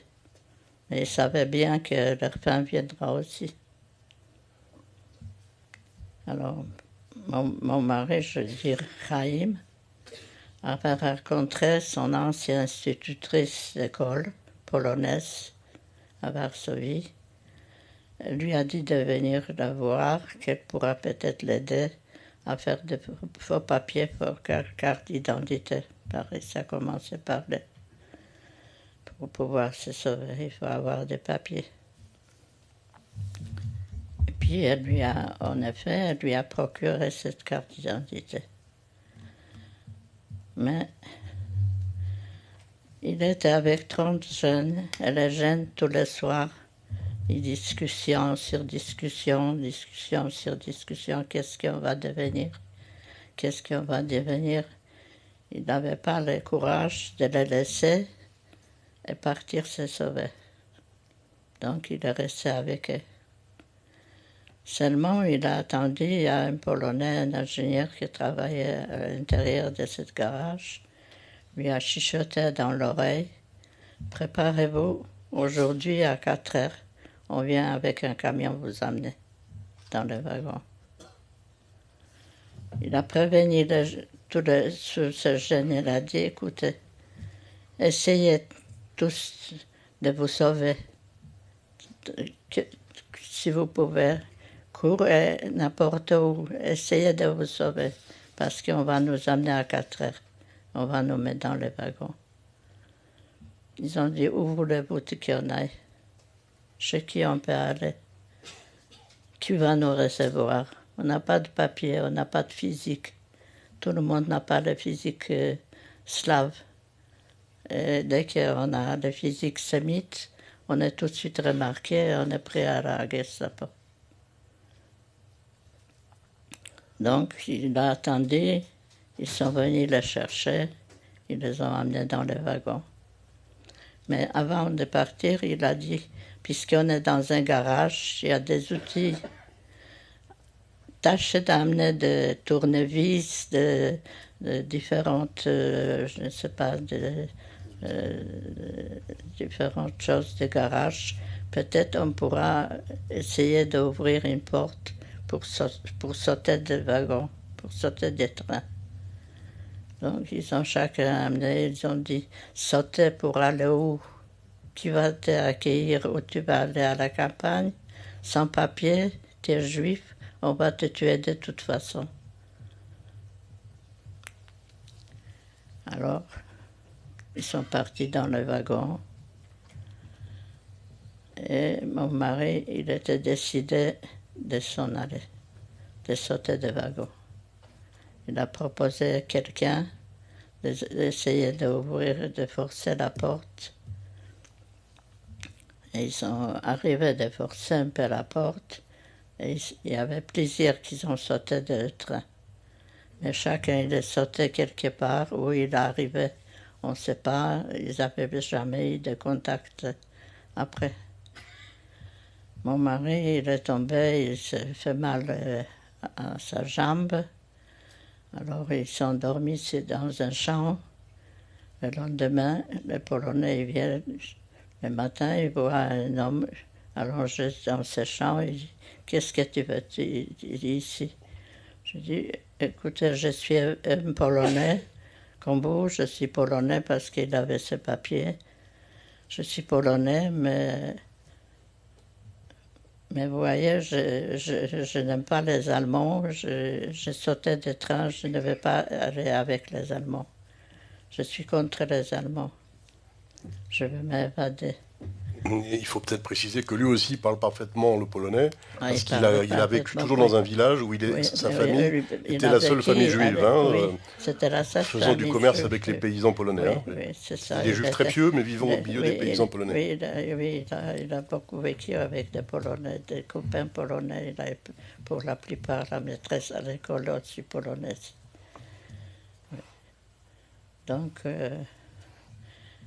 il dit, « Écoutez, messieurs, je vous en prie, je me suis évadé des Allemands. Je ne vous demande rien, je vous demande un verre d'eau, un bout de pain pour survivre la journée. Demain, vous ne me trouverez pas chez vous. Je veux m'en aller, je ne vais pas m'imposter chez vous. Je vous promets, honneur, parole d'honneur. » Et puis, en effet, il lui a donné un bout de pain avec un peu d'eau. Il a passé une nuit parce qu'il avait très mal à la jambe. Et il est parti. Il savait qu'il ne pouvait pas rester chez cet homme. Il ne le garderait pas une jour de plus. Il a commencé à traîner d'une maison à l'autre pour demander l'aide chez le Polonais. Il leur a dit la même version, je suis polonais, je me suis évadé des Allemands et je vais chercher de trouver des partisans. C'est mon but, de trouver des partisans et me lier à eux. Je ne vais pas être tué par un Allemand, je ne vais pas mourir d'une balle allemande, je préfère de mourir en faisant un attentat ou autre chose. Donc, il a traîné comme ça quelques 100 kilomètres.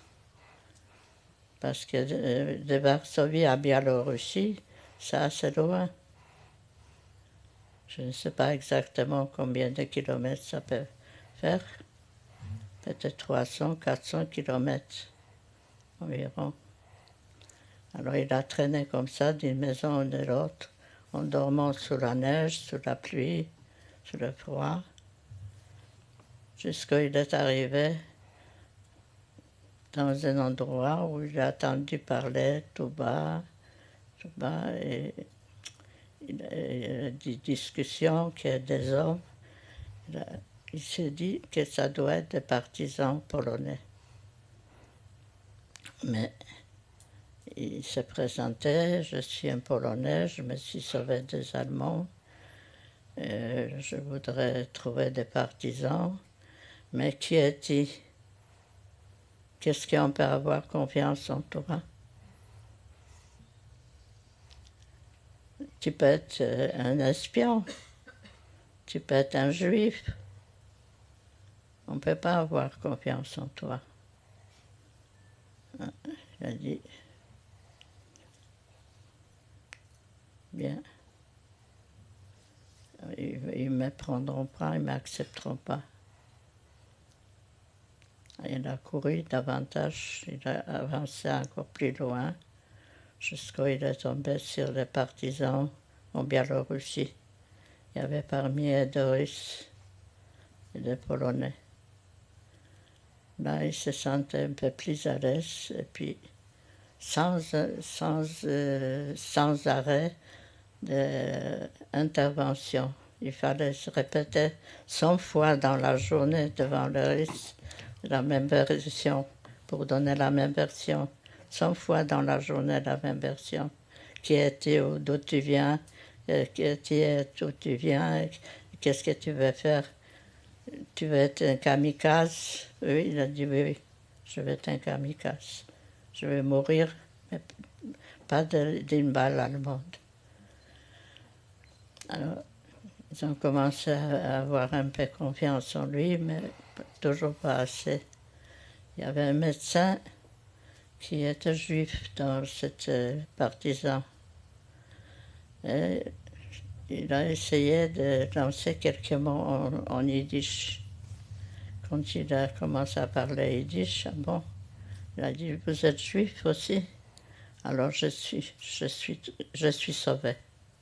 Vous m'avez compris que je suis sauvé. Et là, ils l'ont admis dans cette partie, dans ce groupe. Ils lui ont donné une fonction à remplir. Il fallait faire sauter un train. Il n'était pas tout seul à le faire, évidemment. Mais il a fourni les dernières choses qu'il fallait mettre pour Les explosifs. Oui, des explosifs, il fallait mettre des derniers explosifs. Ils lui ont dit, est-ce que tu as le courage de le faire? Il a dit, oui, je vais, sans faute, sans peur, je vais. Et il est allé, il a mis l'explosif, le train, il a sauté, il n'a pas sauté complètement, mais il a bougé. Les Allemands, ils ont eu peur. Ils commencent à tirer. Dans la foule, c'était un village qui s'appelle Gomel. Et mon mari, il a commencé à courir pour sauver parce qu'il savait qu'ils vont tirer. S'ils le voient, remarquent, ils vont le tuer. Il a couru, il voit une rivière devant lui. Il a dit, ben, je vais me jeter dans la rivière, je vais m'attacher à une grande pierre et je vais mourir comme ça. Je ne vais pas mourir par les amants. Et il s'est jeté dans la rivière. Il était déjà presque noyé. Il y avait un petit Ukrainien avec une petite barque. Il sent quelque chose qui traîne dans l'eau. Il voit, il se penche, il voit, il y a un homme qui est en bas, en train de se noyer. Alors il le pousse jusqu'au bord. Il était complètement jaune déjà, la vésicule est déjà éclatée. Il le jette sur le sable et lui dit, mais qu'est-ce que c'est? Tu voulais te noyer pour de bon? Tu voulais plus vivre? Il dit non. Et pourquoi ça? Parce que je suis un juif. Je suis un juif mort maintenant. Elle dit, ah, si je l'aurais su, je ne t'aurais pas aidé. Il a craché dessus. Et puis, il a continué quand même à faire confiance aux Ukrainiens. Il y avait quand même, il y a partout des gens bons et des gens mauvais. C'est dans tout le peuple, ça existe. Il a frappé dans une maison de chez Ukrainiens. Ils l'ont fait laisser entrer. Ils ont vu cet homme qui a cassé en deux. Il n'a pas mangé, il est jaune, il est complètement abattu. Ils lui ont donné à boire, à manger. Ils ont dit, repose-toi, qui est ton problème? Il a dit, je vais trouver les partisans. Je vais retrouver les partisans. Je ne vais pas mourir comme ça, je vais retrouver mes bâtons. Et puis, ils ont dit, attends quelques jours, nous connaissons des petits Ukrainiens qui traversent la barque d'un côté de l'autre, et là-bas de l'autre côté, il y a un groupe de partisans. Mais il avait déjà les bras blessés, son bras il était blessé. Au moment de l'attentat qu'il avait mené, il s'était blessé, oui, en étant trop près de l'attentat. Alors, ils l'ont mis à l'hôpital pour le soigner. Et puis, finalement, c'était la fin de la guerre. Alors, l'officier russe est venu le voir. Il a dit, écoute, toi qui parles polonais, allemand, tu pourrais nous servir si tu voulais. On pourrait t'envoyer à Moscou pour suivre un stage, pour travailler avec nous et nous servir. Il a dit oui, je voudrais bien vous servir parce qu'en Pologne, il y a une armée très nationaliste, les AK, qui attrape les Juifs qui s'évadent. C'était qui les tue sur la route. Il prend leur argent, il les déshabille, il prend les affaires et il les tue. Alors j'aurais bien voulu vous aider de les trouver, ces AK.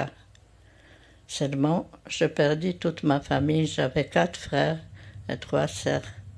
Je les ai perdus, avec les mariés, avec les enfants. Je vis avec l'espoir, peut-être, de tous ces 7 enfants-là. Il y a peut-être quelqu'un qui est resté en vie. Vous me laissez partir, vous me faites un laisser-passer. Je partirai chercher la famille. Si je ne la retrouve pas, je reviendrai vers vous pour me battre. Voilà. Il est parti en Pologne, il est venu à Varsovie, et par hasard, il a trouvé la même famille que moi, j'aurais trouvé les mêmes cousins, puisqu'on était cousins. Et comme ça, on s'est retrouvés ensemble, et donc on s'est plus quittés.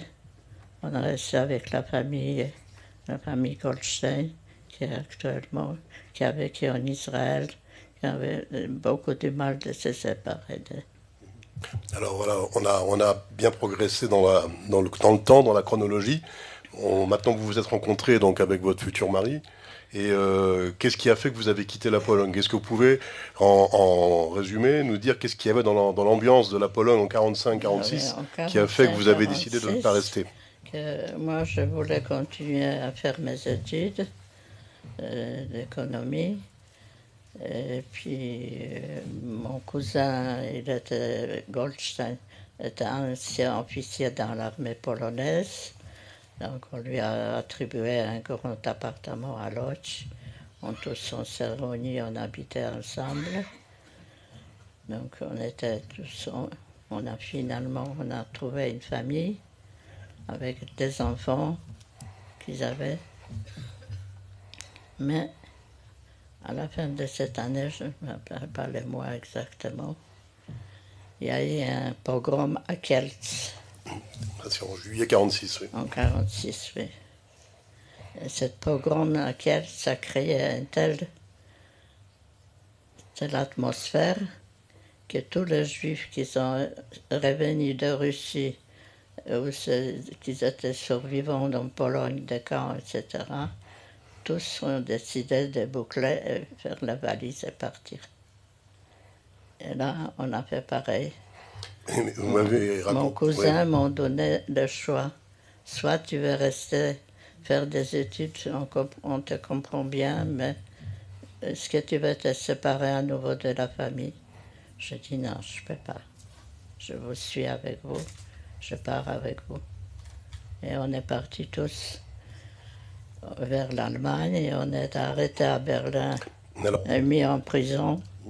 Avant de quitter la Pologne, vous m'avez raconté deux anecdotes sur l'ambiance antisémite.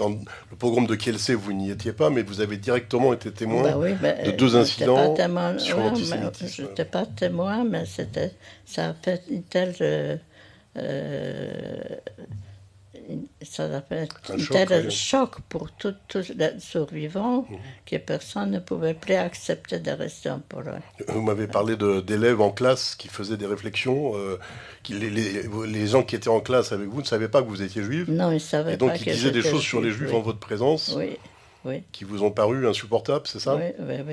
À deux reprises, hein, d'accord. Oui.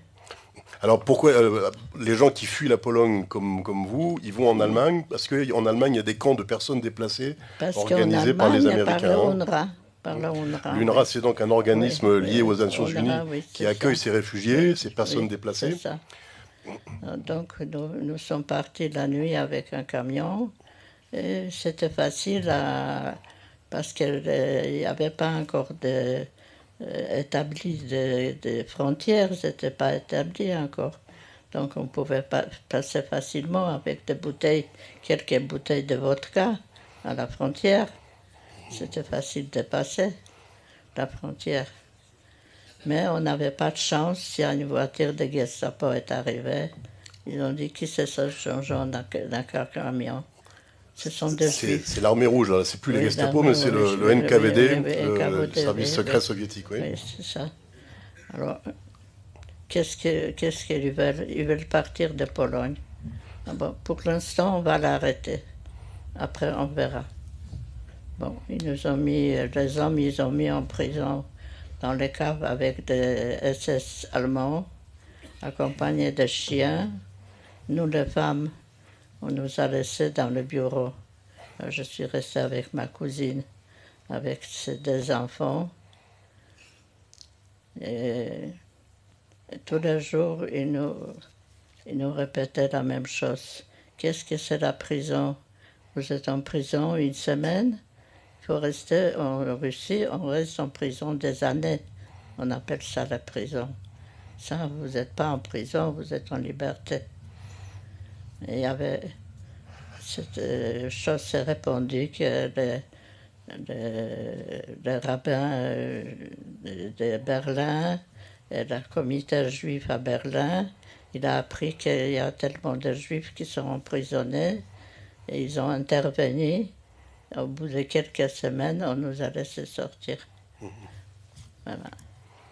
Et là, on est parti à Francfort, dans un grand camp de UNRWA, et on voulait rester là-bas. Et le camp, il était déjà rempli de monde. On ne pouvait plus rester là-bas. Alors, malheureusement, avec mes cousins, on était obligés de se séparer parce qu'ils avaient des enfants. Ils ont dit, avec les enfants, on est obligé de les garder. Et vous, vous êtes des jeunes, vous partirez dans un autre camp qu'on vient d'ouvrir et vous resterez là-bas. À Et côté ça de nous a... Cassel, en Allemagne. Hein. Eschwege bei Kassel, dans le nord d'Allemagne. Et donc on est parti là-bas, on était obligé, on a ouvert presque 7 camps-là. Je travaillais dans le bureau, j'inscrivais les gens, ce qui arrivait.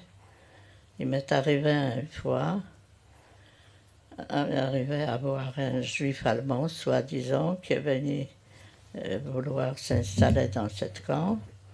Mais j'ai demandé le strict nécessaire, le minimum de chaque juif. Il avait quand même vécu dans la famille, il avait quelque chose dans son esprit de juif, il connaissait le minimum. Cet homme-là, il ne connaît rien, il ne sait pas. Il a vécu comme ça. Bon, je l'ai inscrit, mais j'avais tout de suite des doutes sur lui. Et il y avait déjà une police qui était créée dans le camp, la police juive. J'ai téléphoné à la police. J'ai dit, surveillez cet homme, il est suspect. Ils ont pris cet homme, ils ont dit de se déshabiller. Il avait tatoué SS. Il est venu se cacher dans les camps de juifs. Je crois qu'il a su on peut arrêter. Dans ces camps de personnes déplacées, il y avait toute une vie qui a fleuri pendant ces années-là. Hein, il y avait du théâtre, vous avez dit beaucoup Oui, beaucoup on s'est d'activités de toutes organisé sortes. parce qu'on attendait, tout le monde attendait, il fallait s'inscrire dans le bureau pour partir quelque part. Alors, des gens qui sont inscrits pour partir en Israël, des autres pour partir aux États-Unis, mais il n'y avait pas de visa sous la main et partir immédiatement. En attendant, il fallait vivre. Alors on était deux jeunes la plupart du temps. Alors on a essayé de construire une certaine vie dans ce camp-là. On a construit un théâtre, il y avait la police juive, il y avait une infirmerie. On a construit toute une vie. Il y avait même un chômeur à Tsaïr qui a construit un camp avec le champ de travailler, etc. Une Mon sorte de petit mari kibbutz, ouais. travaillait dans un garage parce qu'il aimait bien la mécanique. Alors on va conclure en parlant de votre choix de partir en Oui, France, oui. finalement, euh, en 47, hein, en 1947. Euh, En 1947, Au départ, oui. c'était plutôt la Palestine, hein, qui était Oui, votre... c'était ça mon souhait de partir en Israël comme avec mes cousins, mais on était séparés. Ils sont partis avant nous. Un jour, on a reçu un télégramme qu'ils sont à Marseille. Je suis allée les voir avec un cousin, tous les deux pour le dire au revoir. Et voilà, ils sont partis dans dans les situations très difficiles, un peu semblant à l'Exodus, en jetant leurs affaires, tout dans la mer. Voilà. Mais ils sont arrivés, ils sont là-bas, et ils ont survécu. Et leurs enfants sont là, ils sont plus là. Je suis toujours en contact avec leurs enfants.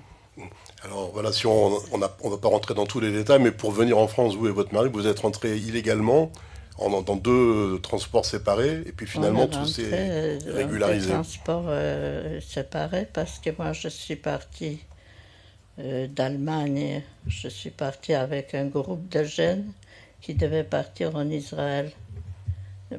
C'était réservé que pour les jeunes. Donc mon mari ne pouvait pas partir avec cette groupe. Moi, je ne voulais pas me séparer parce que je me suis séparée, tout le temps séparée. Finalement, je vais rester à nouveau toute seule dans ma vie. Mais mon mari m'a expliqué, des amis m'ont expliqué, tu pars dans des conditions légales, c'est un voyage pour des jeunes spéciaux avec des certificats légaux, tu vas arriver dans de bonnes conditions. Moi, je suis un homme, je te suivrai après,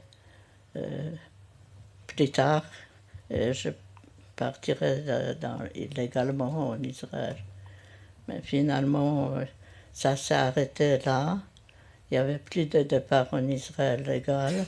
Ils ont construit des camps à Chypre et il fallait aller à Chypre. Alors mon mari m'a écrit des lettres. Tâche de rester à Paris et de me attendre à Paris. Je suis restée à Paris. Je trouvais du travail dans un orphelinat de Rabbin Schneerson. Oui. Ça, je ne vous ai pas dit. Le mouvement Lubavitch, oui. Oui, le mouvement Lubavitch, oui. Parce que c'était une maison créée par le rabbin Lubavitch pour des enfants qui ont perdu un de leurs parents déportés. Et moi, j'avais déjà 18 ans. Je voulais donner à ces enfants ce que je n'ai pas eu moi-même. Et je me suis engagée avec une amie qui parlait très très bien hébreu. On se partageait les rôles.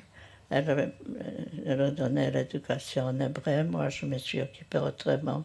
Mais c'était la plus belle page de mon travail, de ma vie. D'accord. Ben, merci beaucoup, Génia. Bon, peut-être qu'avant de donner la parole alors tout de suite à la salle, on va vous laisser peut-être lire un certain nombre de vos poèmes. Hein. Vous avez écrit des poèmes en français. J'ai écrit 50 poèmes. On devait avoir aujourd'hui une édition de livres. Malheureusement, l'imprimaire est en retard. On les aura à un certain moment. On va les remettre ici à la librairie. Et puis un jour, je serai là à la disposition à ceux qui voudront avoir ma dédicace. Voilà, ça s'appelle Le Cri du Ghetto, ce petit recueil de poèmes. Ça s'appelle Le Cri du Ghetto. Il y a quelques exemplaires qui ont été photocopiés qu'on va apporter tout à l'heure. Donc, je vais vous lire 2 poèmes seulement. Il y en a 50, ça fait un peu trop à lire.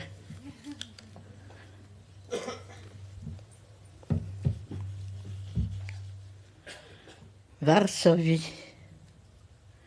Varsovie, où es-tu, ma ville bien-aimée, avec tes petits ruelles remplies de gens colorés, tes petits vendeurs de bagels à la fière de samedi soir, pourrais-je te revoir? Tu t'étais, tu es devenue muette, tu as honte de ton passé. Ta voix ne résonne pas comme autrefois. Tu t'es transformé en statue pour les gens gentils qui passent et sourient. Mais ton pavé, lui, il n'a rien oublié.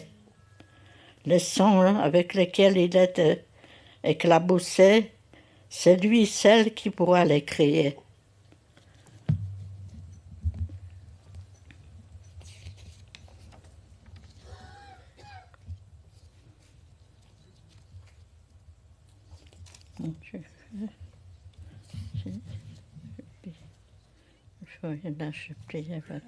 Je vais vous lire encore un poème qui s'appelait Les ghettos.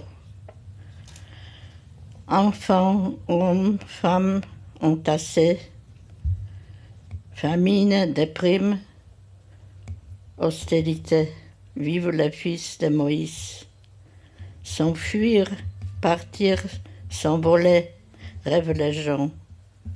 Soudain, un espoir surgit pour les gens. Majdanek, Treblinka, la liberté est promise, disent les gens. Là-bas, vous verrez, tout sera plus simple. Travail, du pain, la liberté, quoi. Il faut croire, peut-être c'est la vérité. Un pas vers la vérité, pense-t-il, un prisonnier. Parti dans le wagon, empli femmes, hommes, enfants, on verra, peut-être on survivra. Arrivé fatigué, reposez-vous, disent les SS. Vous allez vous détendre ici, loin des bruits des ghettos de Varsovie. On attend même Beethoven. Tout commence si bien. Il faut aller vous rafraîchir, dit les SS. Ah, que c'est bon de vivre. Fumer, fumer, il n'y a plus personne. Merci, génial. Alors, on va donner la parole aux personnes dans la salle qui le souhaitent. On peut montrer les images. Tu veux qu'on enchaîne sur les images? D'accord, alors je laisse faire. Ouais.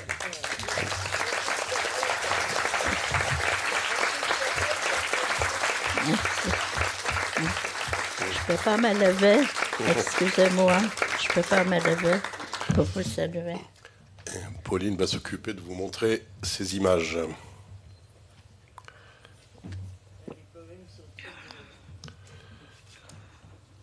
C'est vos parents. Oui, mon père. Vous pouvez parler en même temps. Oui. Ah oui, mes parents, mon père, moi-même avec mon frère en vacances avec des cousins qui sont venus nous voir.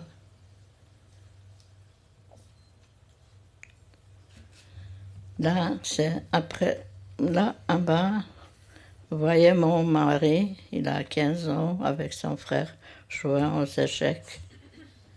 Oh, c'est là, après la guerre, la famille Goldstein, Baruch Goldstein, Guta Goldstein, Benny Goldstein, puis un soldat israélien qui est venu par hasard le jour de mon mariage en France, à Varsovie. Alors, je mélange tout.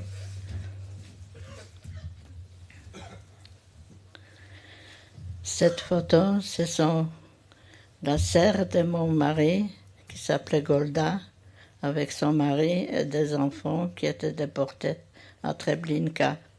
En arrivant à Treblinka, les SS l'ont obligé tout de suite d'écrire une lettre à la famille. Vous pouvez tous venir, vous savez, on est bien restés ici, on aura du travail, on aura des baraques pour dormir. Voilà.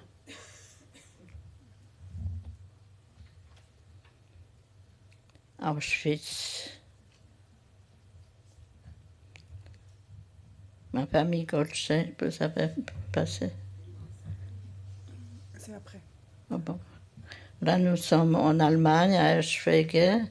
Mon mari travaille dans le garage, il aime beaucoup les voitures. Avec des amis dans la voiture, encore avec des autres amis, toujours entouré des amis qui nous avaient fait en Allemagne dans les camps.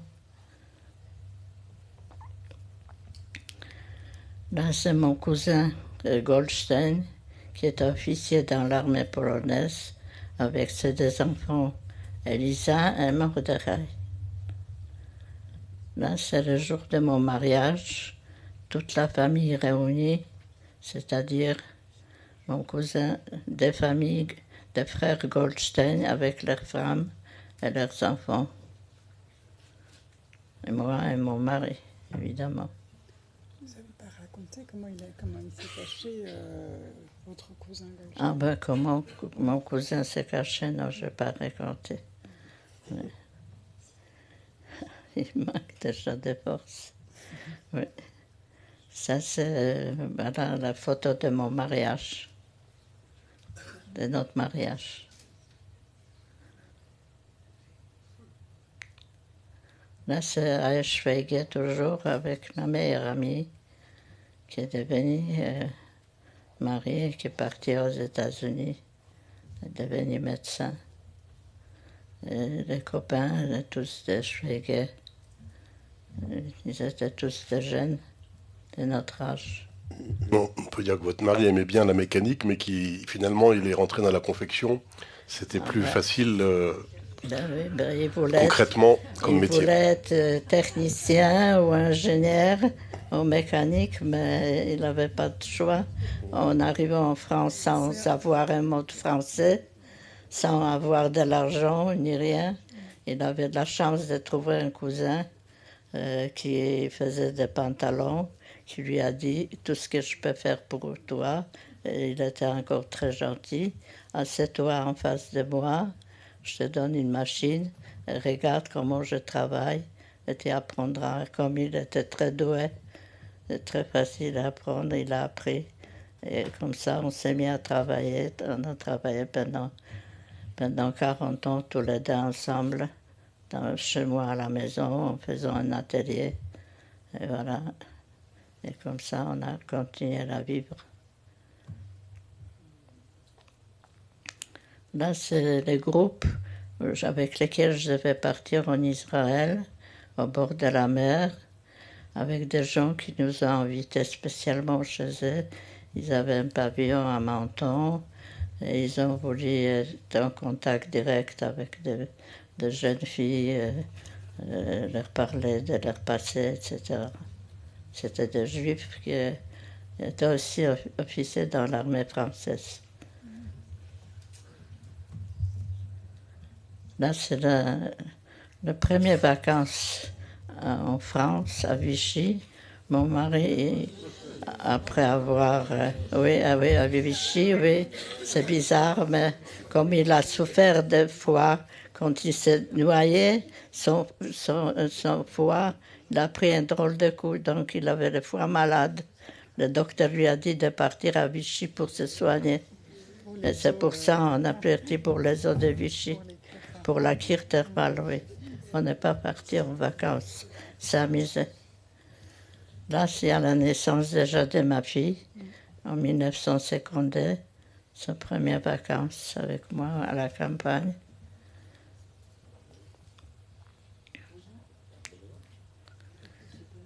Là, ce sont les enfants de mes cousins, qui sont tous très très beaux et très joyeux.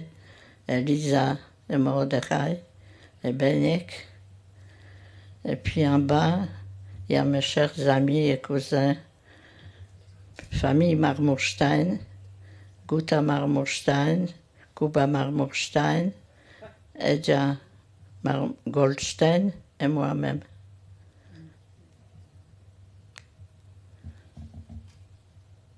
Là, je suis là à Vichy en me promenant dans le parc.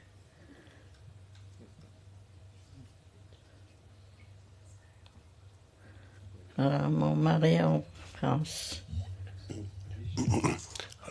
Votre mari a à la fois un prénom polonais et un prénom juif comme Chaim, alors oui, que vous avez seulement le prénom Reniek. polonais, hein, vous m'avez oui, expliqué. On l'appelait par le nom polonais toujours. On l'appelait Reniek. Oui. Par contre, vous-même, vous avez appris le yiddish en France, vous m'avez expliqué, parce que vous ne le parliez pas couramment en Pologne. Oui, je ne parle pas couramment yiddish, non. Vous le compreniez bien, mais vous ne le parliez pas. Non, je ne le parlais pas du tout. Je l'ai appris en France parce qu'on a commencé à me critiquer, beaucoup de critiques. Un jour, je me suis trouvée, ça c'est un coup d'hasard, je me suis trouvée à la... il y a une organisation qui a organisé une commémoration du ghetto juif, évidemment, du ghetto de Varsovie. Je suis allée, évidemment, avec mon mari. Avec mon mari, je parlais polonais. Les gens, ils se sont levés, ils ont dit, elle a dit toupet, cette femme-là, de parler polonais. Ils ne savaient pas d'où je venais. Voilà. Il y avait des coïncidences comme ça.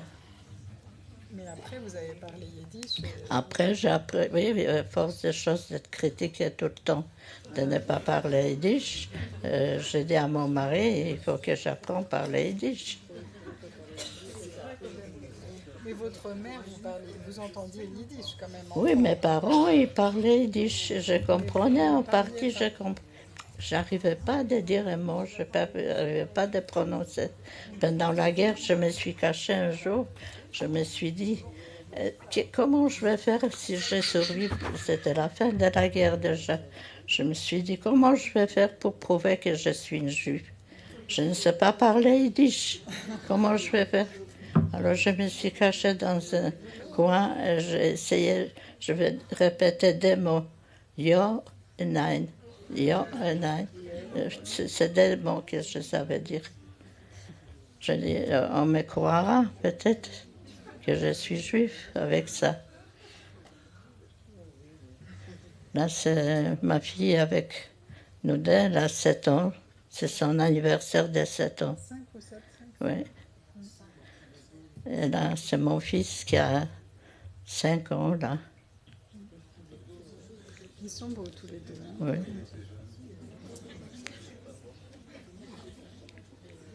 Et là, votre petit-fils. Je ne vois pas bien. Comment ça... là, mon petit-fils en bas, oui. Alexandre, Et là, quand il est petit. Je vois, il y a quelque chose. Là. Il y a, Ils sont au bord de la mer. Il y a quelque chose. C'est le foulard qui fait très. Oui, il a un manteau. Oui, c'est ça, oui, c'est ça. Là, il est là avec mon fils. Et là, en bas, il a grandi déjà. Il a déjà 15 ou 16 ans. Voilà, c'est cette richesse, c'est mon petit-fils.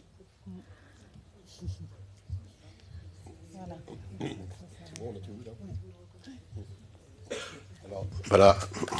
Je voudrais me lever, je ne peux pas me lever.